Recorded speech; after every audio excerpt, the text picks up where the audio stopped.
শুরুতেই এক মজার আর মিষ্টি দৃশ্য।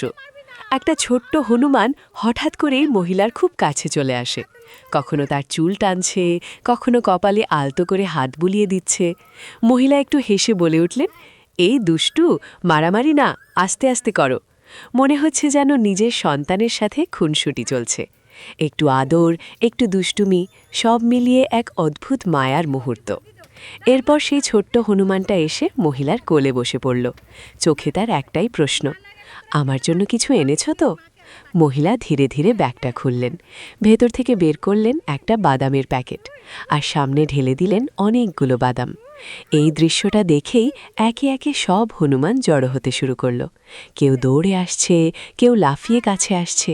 মুহূর্তের মধ্যেই ভরে গেল চারপাশ। সবাই মিলে খেতে শুরু করল। কেউ চুপচাপ বসে খাচ্ছে, আবার কেউ একটু বেশি পাওয়ার জন্য তাড়াহুড়ো করছে। তখন মহিলাটি ভালোবাসা দিয়ে তাদের বোঝাতে লাগলেন, এই ঝগড়া করো না, সবাই একসাথে খাও। তার কণ্ঠে কোনো রাগ নেই, শুধু আছে স্নেহ আর মায়া। এই পুরো দৃশ্যটা যেন একটা পরিবারের মতো, যেখানে সবাই একসাথে খাচ্ছে, খেলছে আর ভালোবাসা ভাগ করে নিচ্ছে। কিন্তু হঠাৎই তার চোখে পড়ল, একটা ছোট হনুমান এখনও কিছু পায়নি। সে একটু দূরে বসে আছে, চোখে যেন একটুখানি অপেক্ষা। মহিলা সঙ্গে সঙ্গে তাকে ডেকে বললেন, এই তুই এদিকে আয়, আর তাকে আলাদা করে নিজের হাতে খাবার খাওয়াতে লাগলেন। সেই মুহূর্তে যেন বোঝা গেল, ভালোবাসা মানে শুধু দেওয়া নয়, সবাইকে সমানভাবে খেয়াল রাখা। ছোট্ট হনুমানটা শান্ত হয়ে তার হাত থেকে খাবার খাচ্ছে, আর চোখে ফুটে উঠছে এক অদ্ভুত তৃপ্তি।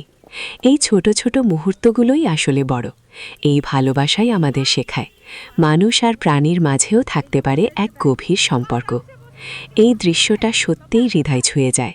শেষে একটাই প্রার্থনা, সবাই ভালো থাকুক, সব প্রাণী সুখে থাকুক। জয় শ্রীরাম, জয় শ্রীকৃষ্ণ।